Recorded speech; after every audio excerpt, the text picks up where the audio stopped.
Wonderful. Well, friends, I'd like to welcome you to this special occasion for me, special meeting with Starla Lewis. Love Starla Lewis. And Starla and I, we met in a unique experience. This is a couple of years back, I would say. About two. And I saw you and you saw me, and we just had this immediate, we needed to know each other and connect. We actually knew each other, and then we had to fill in the blanks with words and history. Absolutely. Absolutely. And that was an event that Stedman was part of. Everyone's Cave. and yes, and the whole intention of this was to support education and schooling and giving youth an empowerment. Yes, youth success. That's right. So I want to thank you for being here today. And, I have a deep love for you, and you've come and you visited our space here, and you came to a training that we did. I think it was last year, right? Yes, and it was life-changing. I highly recommend it for anyone who really wants to get in touch with the core of themselves. So thanks for being here, love. And I'd love you to please share, just so my friends get to know a little bit more about who you are. You have a very deep and illustrious and wide experience of life. And I feel everyone needs to really open to listen to what you have to share today. So please tell us a little about who you are and what you're involved in. Well, when I'm asked that question, the first thing comes to me is I'm a mother. And I say that because my children were my greatest love teachers. They taught me like the true meaning of love and how love is unconditional and how love is boundless. And that when we love people, we just accept who they are. And in learning how to accept who other people are, we learn how to accept who we are with less judgment and less comparison and things of that nature, because we're all divine originals. And I'm a teacher. I've been teaching for over 45 years. I've taught everything from Black studies to women's studies to oral communication. And now I've dedicated the rest of my life to teaching self-love, because I feel like it's the core, it's the foundation of all the other forms of love and ways of loving. When you love yourself, it's easier to connect with other people. And in loving yourself, one of the ways you have to get there is to learn how to forgive yourself for your humanness and for your errors and for the things that you've done that you might wish you hadn't, but they've all helped make you who you are. We could just listen on to that on repeat for the rest of our lives. And that's the ultimate lesson, really. Thank you for that. That's beautiful. Thank you. Share, how did you come to this understanding? How did you ripen to this understanding? Well, when I look back at my life, I literally could not ever remember not being loved, feeling loved, and loving myself. And I used to wonder why people didn't love themselves. And so even though I was teaching it, I struggled to understand, why can't you see what I see? Why can't you see how beautiful you are, how brilliant you are, how powerful you are, etc. And then I had a car accident, a really bad car accident, and I had a brain injury. And in that space, I couldn't feel the love that I'd always felt for myself. And I was struggling with that. And then I realized, in watching actually a football player was discussing his concussion injuries, and he was talking about how he felt like he was living in a dream. And when I heard him say those words, for me, I heard, I'm a ghost of my previous self. I felt like I was hovering around me, but I wasn't living in me. And then I realized that people don't love themselves because they can't see themselves. And so part of my life's mission has always been to help people have a deeper sense of who they are, where they came from, how they're connected to one another, etc. And so it helped me reconnect with myself.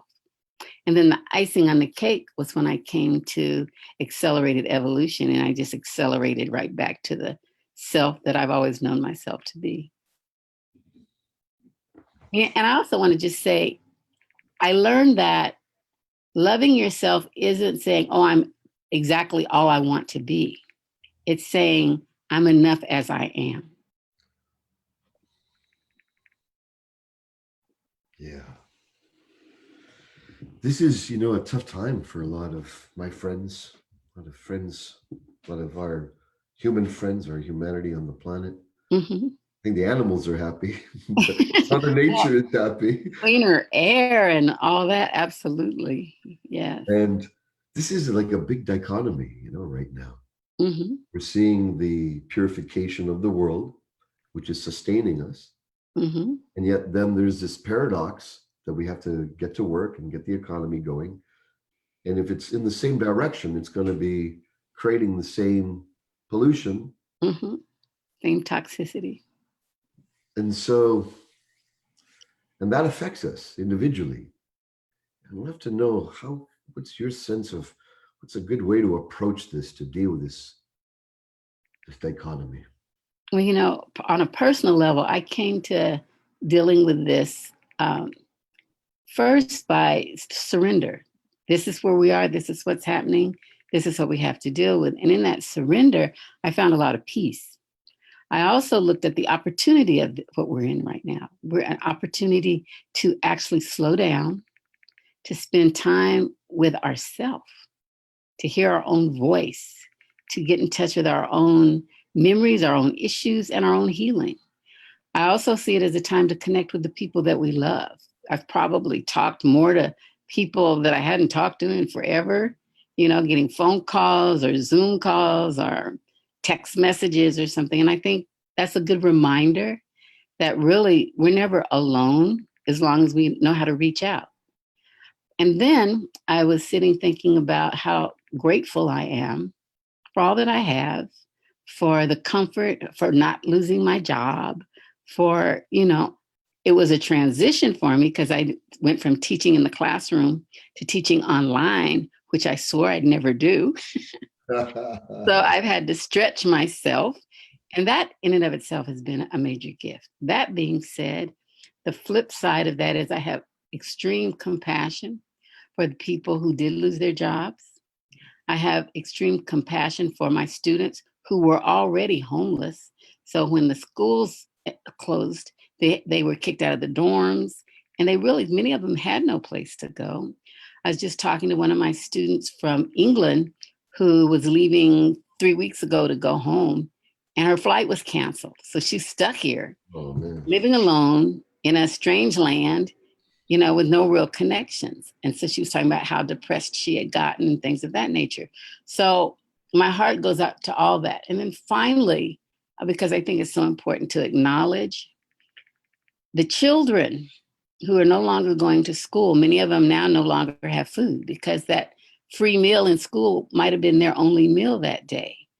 And they're often going home to homes that are somewhat toxic.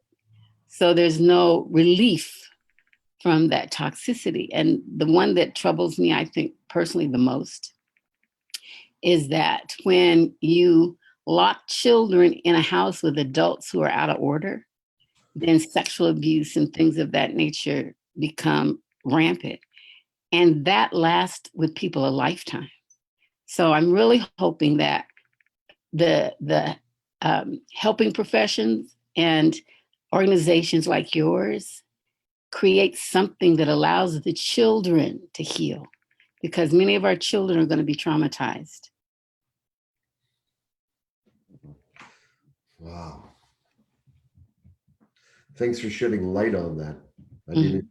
That brought real awareness to me of that. I had no idea. Yeah, I didn't. It's interesting, right? All the different blindnesses that privilege has. Oh, yes. Please speak to that. Oh, my And goodness. then when we are in a position of privilege, do you let go of the privilege? Like, what do you do with it? Well, I think the key with privilege is sharing. The first thing that I thought of when we had the toilet paper run and you couldn't get toilet paper anywhere. And I was thinking to myself, the only people that can buy toilet paper like that are people who have some money. And so why wouldn't the people with all this want to share it with the people who can only buy a roll at a time?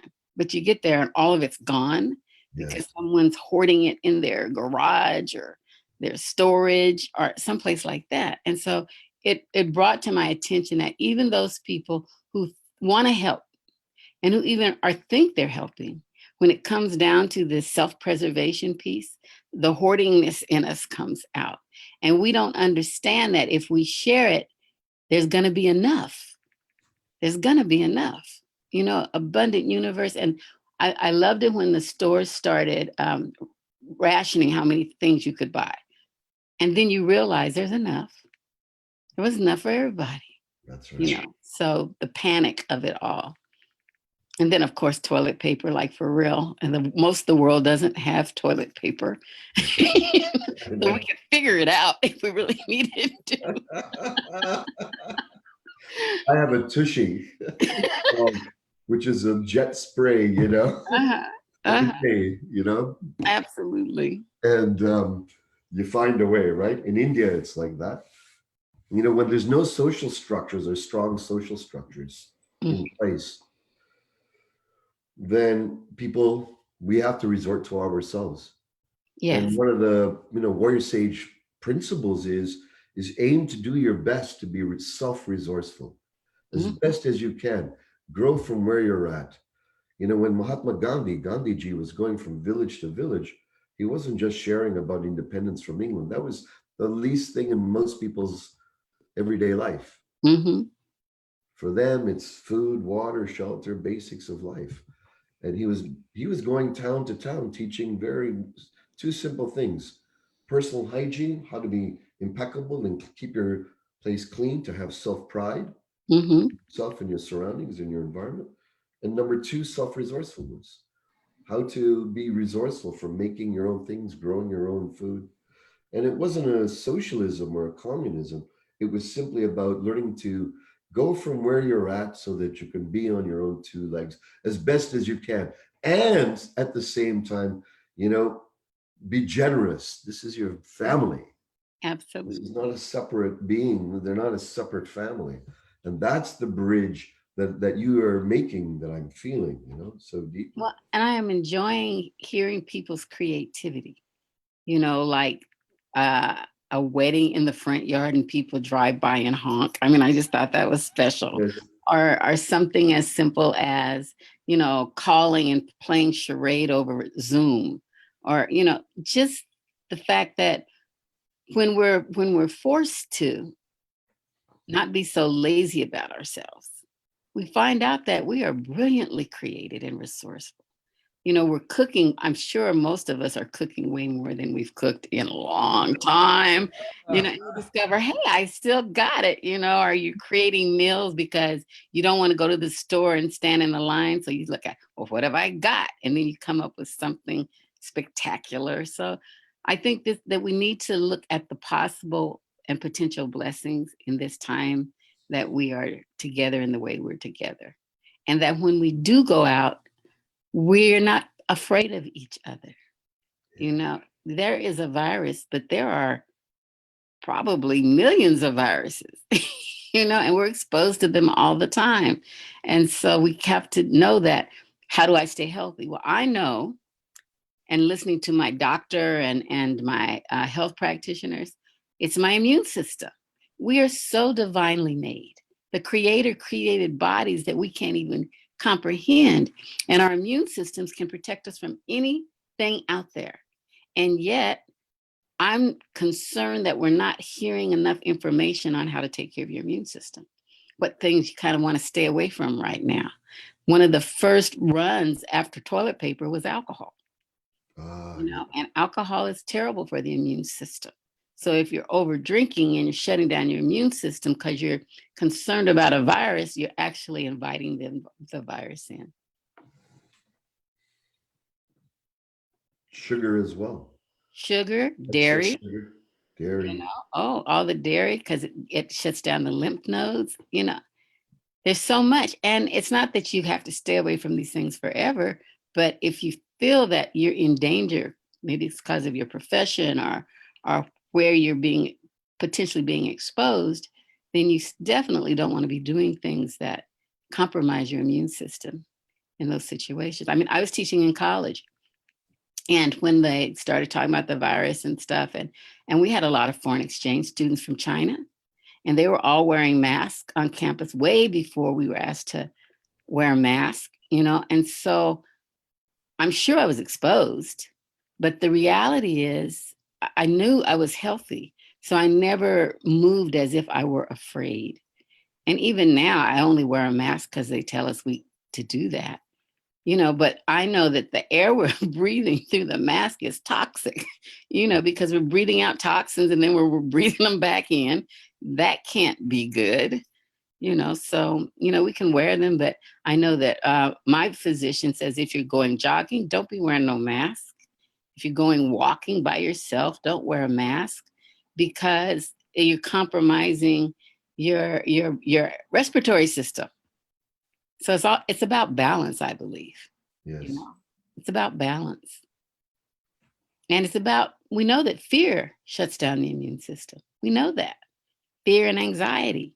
And so I rarely listen to the news. When I do, I just kind of get an update to see what are they saying out there. But we know that so much of that information is theory. It's Yeah. theoretical. It's not fact. And so let's try to put in perspective. I think we've lived long enough to know that everything in the news isn't news and everything in the news isn't true. And so we have to tap into our own common sense. We've all got it. And we know that viruses are everywhere, bacteria is everywhere, germs are everywhere. Some of them are good for us. We've got happy bacteria in our bodies, etc. And so we have to just not panic. We hear the word pandemic, but the statistics don't support that. The statistics of deaths related to other flus, et cetera, it doesn't support the whole concept of a pandemic.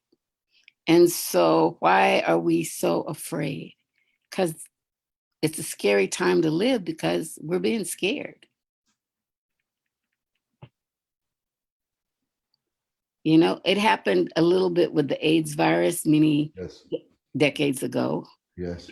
and where people were panicked and a lot of people died. But what would happen if we took all the statistics of how many people died all over the world from a car accident, from a toxic water, from, and would it balance out? Starvation. Starvation, absolutely. So I just say I'm not negating or looking frivolous on any death that has happened. Every death, every life is precious, but we know that we as human beings die every day from something. A lot of it is nature, a lot of it is man made stuff, toxins, and on and on and on. So I think it's important that we step back and look at the bigger picture Yes. and then weigh that in a different kind of way. You know what my dream and hope for humanity is that after this starts to relax and quarantine is released or relaxed in some way, that we take a look at what are the other big things. Hmm.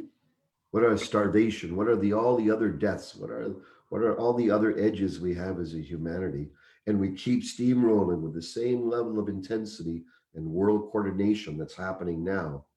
We take that coordination. This is my hope and dream, that the ball continues, that we don't lose momentum. We take the momentum maybe off this COVID, and then it goes into the other areas which need a lot of attention and love and presence and activity and frontline focus as well. So many right now. I'm have the same dream.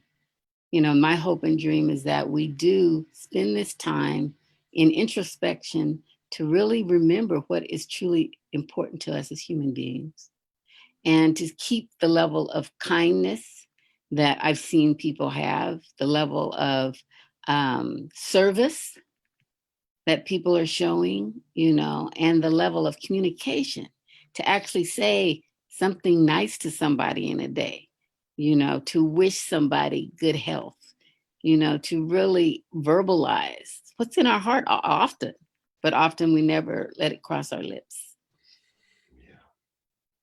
Yeah. Yeah. Suzanne, my beloved, Hmm.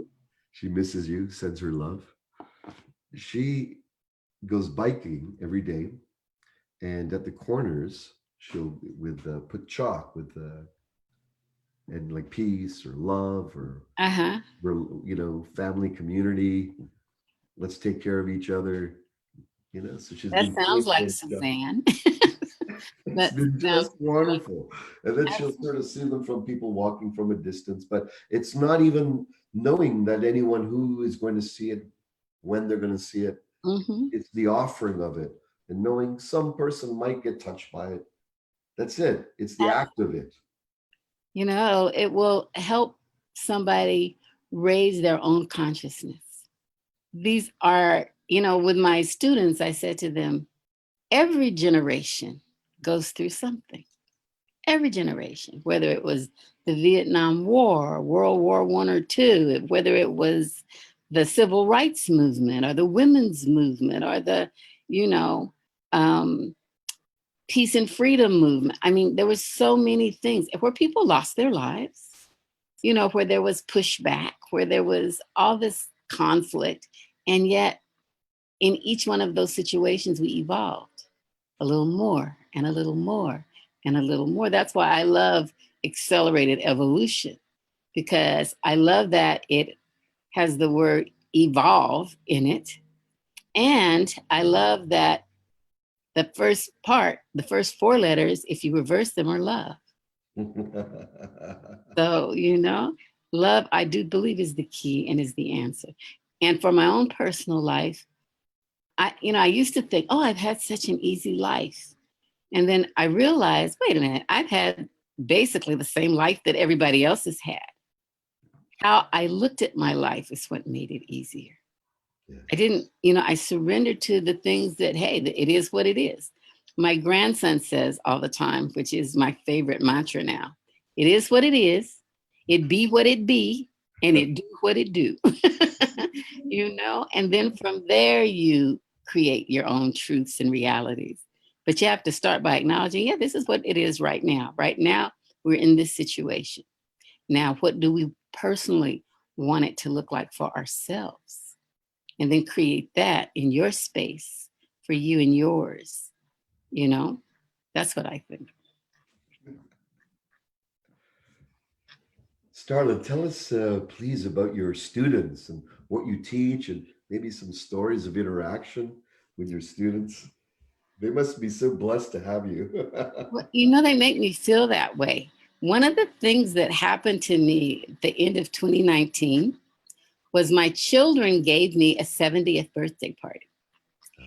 And they invited, they let me make a guest list, but they said, you can only invite the people you know who absolutely love you. They said, no looky loos, just the people who love you. And then they invited some of my students. Uh, and so 195 people showed up.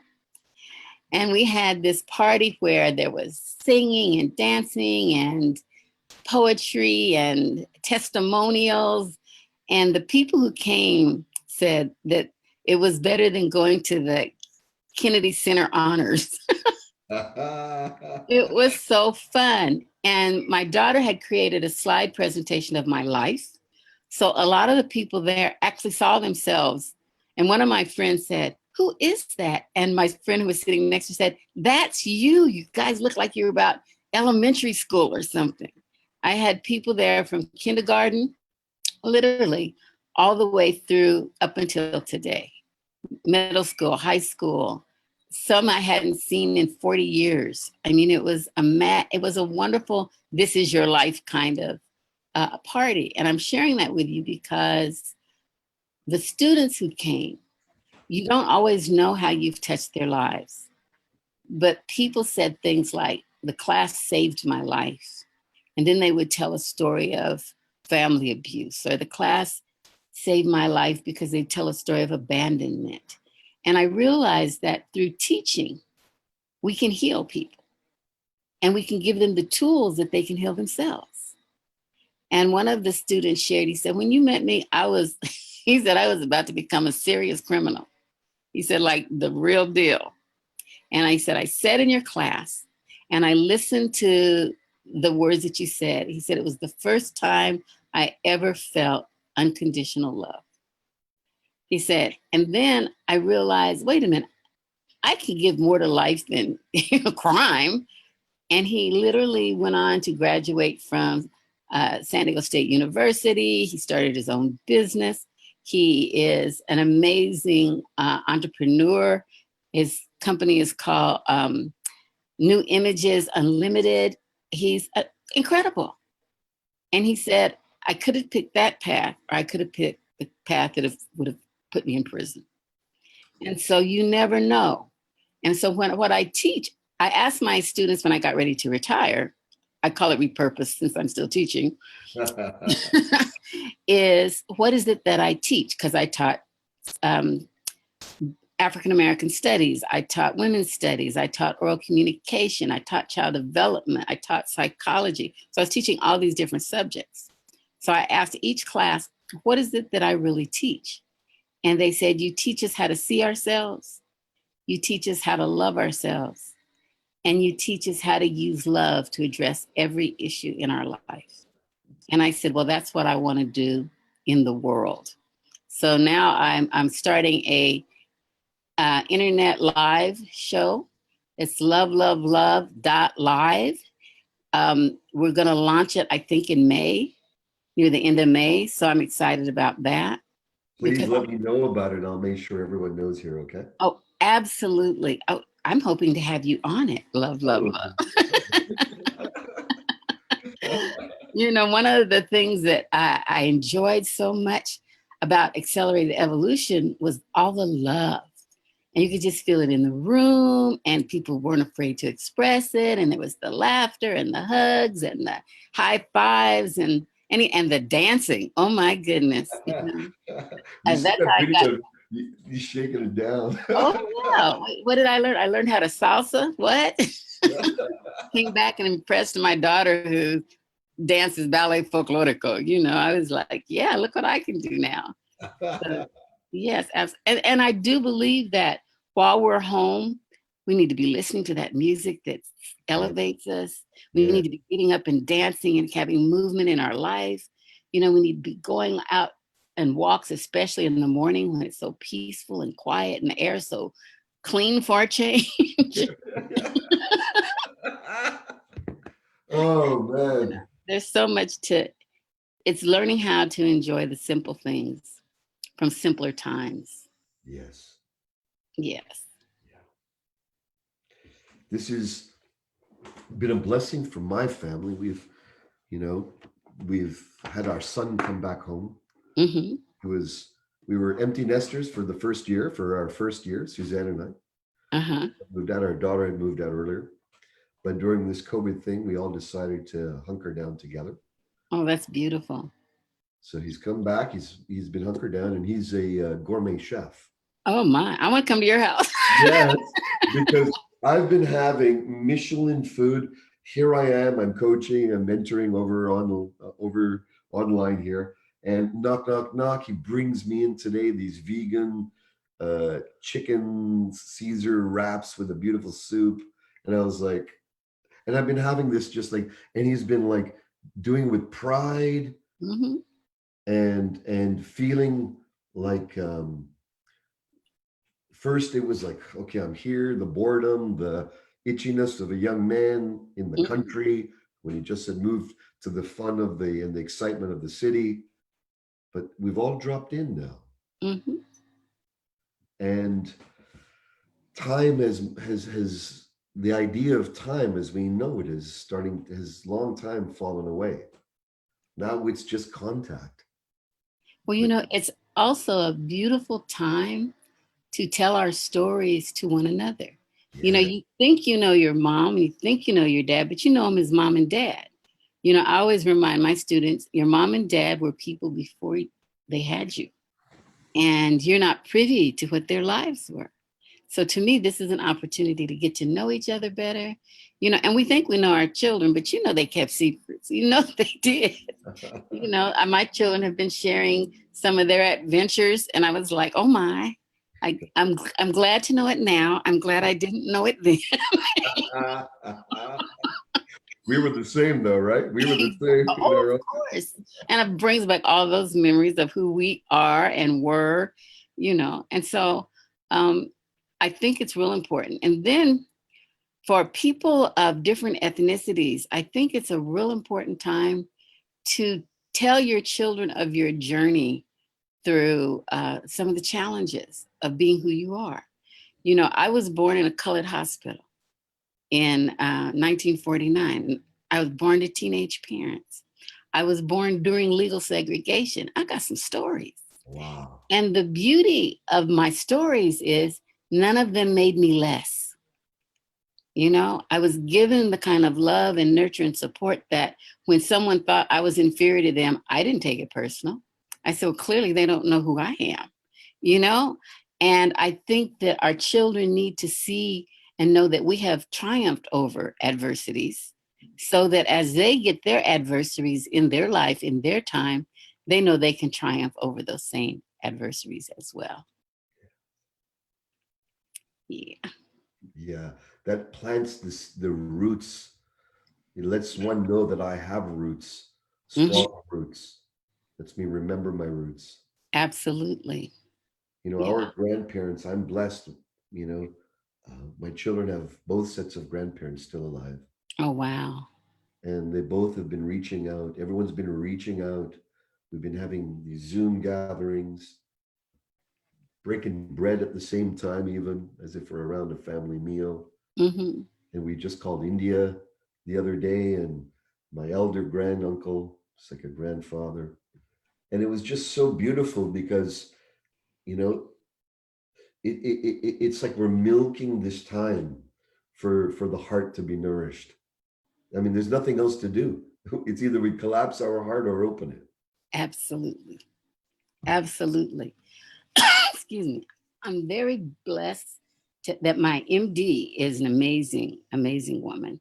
She also is from India, and she does a Saturday Zoom meeting to talk about what's going on and how to stay well and how to build your immune system and all those beautiful things. I'll send you a link. Wonderful. And one of the most joyful things that I look forward to is that her mother opens the meeting and closes the meeting. And the last time she was talking about how everybody calls her Mama Chari. And she said she likes to be called Mama Chari because when she was a younger woman, she was watching a show and there was a little boy and he was crying. And they asked him, why are you crying? And he said, I don't have a mama. And she said that was the day she decided to be Mama Chari to whoever needed a mama. Ah, So even, as we're older, one of the things that her presence blesses me with is the void of my mother no longer being here. So whenever I'm around her, I know, yes, Mama Chari is here. And all those mother feelings and all those mother experiences are within me. And I will have them forever. And we have Mama Charis to remind us of that. beautiful. Yes, yes. My mother is, everyone calls her Ma, everyone. Hmm. She's known as Ma by everyone. And she's actually going to come on and do a meeting on Facebook Live with me as well. And I'm looking forward to having her.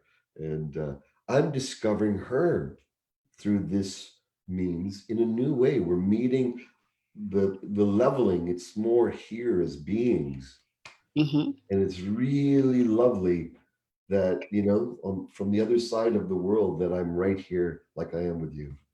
Yes. Yes. I my granddaughter, my children, our conversations have been so much deeper. And as even though we're quote unquote locked down, there are certain family members that they're coming in because it's like it doesn't make sense to be afraid of your people. That does not make sense, you know. And of course not everybody, because you don't know what's going on out there and who's carrying what. And but the reality is there's certain people's like, yeah, one of the sad things that's happened since this has been going on is a friend of mine's Husband went in the hospital for surgery, came out and started feeling worse. So he had to go back in. And when he went back in, he went into a coma. And they only allowed two people to come in to see him before he passed. And so the mother, who had been married to him for over 36 years, had to decide whether she was going to go and one of her sons, because they had two sons. And so Oh, she made the decision to let her sons go. But she has to live with that. She didn't get to be there with him and for him as he made his transition. And I thought that's inhumane, you know? And so in this, we have to remember our humanity, and we have to understand that in a situation like that, I understand that you're going to have a protocol, and you may even say only two at a time. But how can you say to a family, pick who gets to go and say goodbye, you know? So that kind of inhumanity is something that we still have to work on as human beings. And it's cultural, because when you come from large families where your mama may not even be blood related to you, yes, and so your employer says, well, if they're not blood related, you can't get the time off. yes. You know, it's like that's a cultural restriction, and humans can't restrict one another that way because it's inhumane. You know, were they a mother to me? Because that's my mama, you Yeah. know. And one of the things I love about teaching is I got thousands of kids, you know, and many of them call me Mama Starla or Mama Lewis, you know. I even have a nephew who calls me Auntie Mama. So if I'm fulfilling that need for you, I feel honored. You know, it's not an imposition, it's an honor.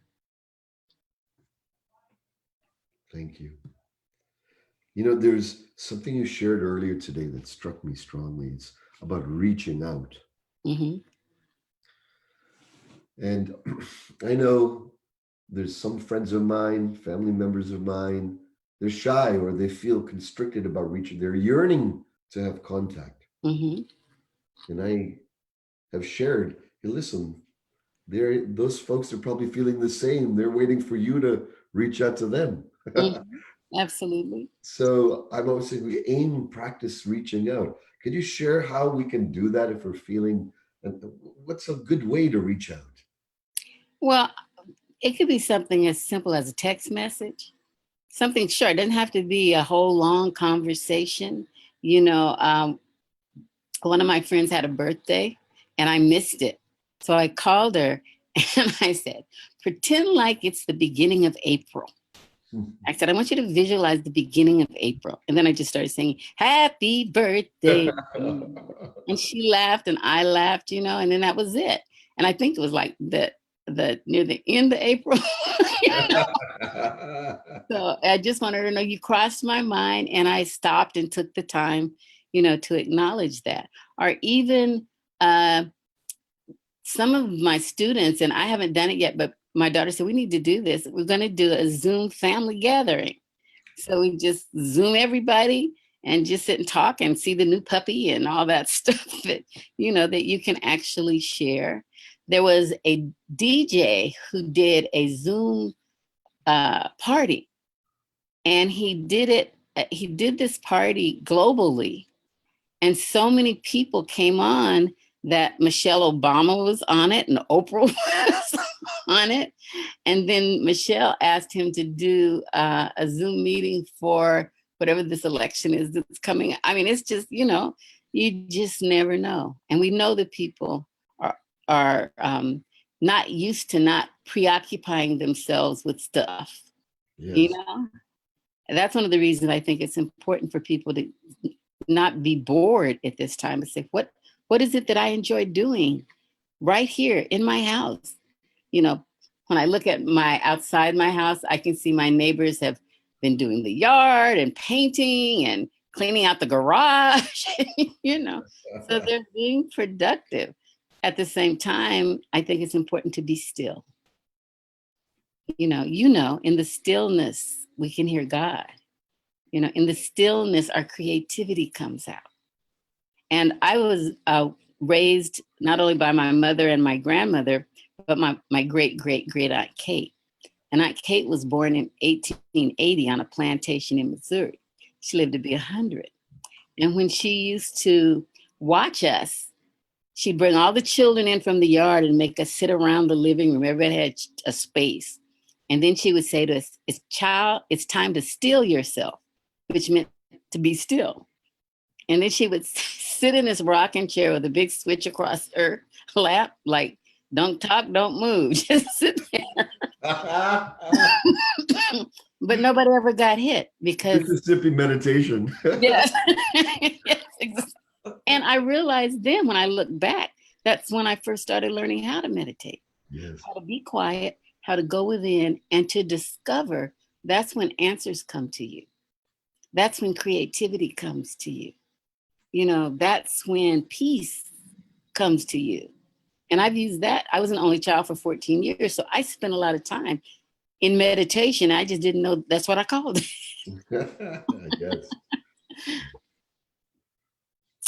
Yeah. Beautiful. What's in your heart to share with everyone today? That everything is all right. You know, there's nothing to fear but fear itself. That fear is false evidence appearing real. And one of the reasons I don't watch the news is they just hype it and hype it and hype it. And the reality is, as my grandson would say, it is what it is, it be what it be, and it do what it do. And then in all that, we have choices, you know, and you can always see the cup half empty or half full. You can always see the ugly or the beautiful. You know, one of my favorite posters when I was a teenager during the Vietnam War was, isn't it wonderful that thorns have roses? You know, thorns have roses. We have to look at that. We have to look at this time as, yes, it is an intense time, but in the midst of it, there can be so much beauty, so much joy, so much peace, so much creativity. And we can just go on and on for the so much. Or we can just wallow in, it ain't the way I want it to be at the moment. Because it is what it is. Oh, I love you so much. And I love you too. I thought I'd be in Canada by now. It was on my agenda. well, you know, the moment this opens up, we're gonna all have that happen. Absolutely. Because you know what? It's nothing lasts forever. Everything must change. Yes. And there's a saying that I really love. I found the saying when my mother passed, and it said, the intensity of your pain is directly related to your resisting that which is. We're back to it is what it is. You can't change it in the moment. So if you can surrender to that, it is what it is, you can work on finding your joy, your peace, and the connecting and value of others within it. And that's how you transcend. I believe in transcendence. Thank you. It's been How do our friends get in touch with you? Find out where you're at, what you're up to. they can email me at lovestarlalewis@gmail.com. And then when Love, Love, Love is launched, I'll make sure you get that launch. And then I also have a book called I Am My Own Self-Validation. Yes. And I'm actually looking for a philanthropist who would like to help me get this book free to as many people as possible. Because I'm thinking as people are coming out of this, they're going to need to be reaffirmed, you know, because it's making a lot of people feel very anxious, insecure.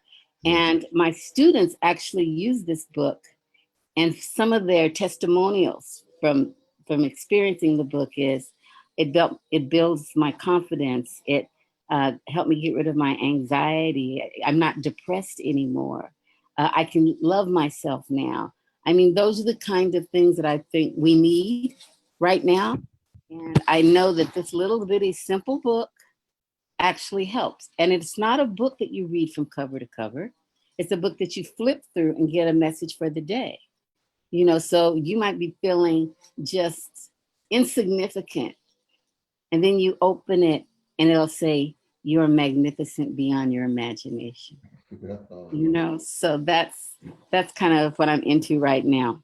Is it available anywhere right now? Only through me right now, but we're Okay. getting ready to launch my website with my Perfect.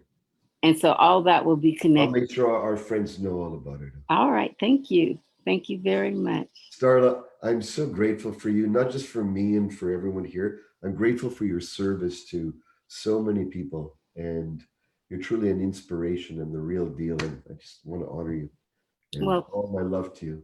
thank you so much. Likewise, we recognized each other's spirit when we met, and I know that we're in each other's life forever. So Yes. thank you. Thank you so much. And much love to Suzanne. Much love to everyone. Thank you, Starla. Thank you. Thank you all.